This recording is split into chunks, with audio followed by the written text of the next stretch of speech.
Hello kawan-kawan, hari tu sempena Mother's Day, As ada bawa Laura makan buffet breakfast. Dekat sini paling famous adalah nasi lemak. Ada banyak pilihan lauk.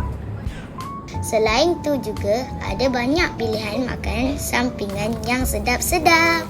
Kawan-kawan tengoklah ni, sedap kan? Sekarang jom kita makan dulu. Selepas makan, kawan-kawan boleh masuk indoor petting zoo. Ada banyak pets dekat sini tau. Kalau kawan-kawan nak beli pets comel-comel, dekat sini pun ada.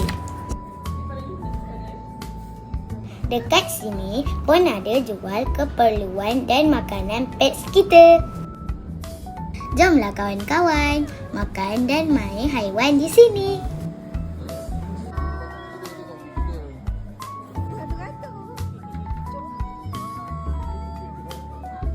Okeylah kawan-kawan, jumpa lagi. Bye-bye.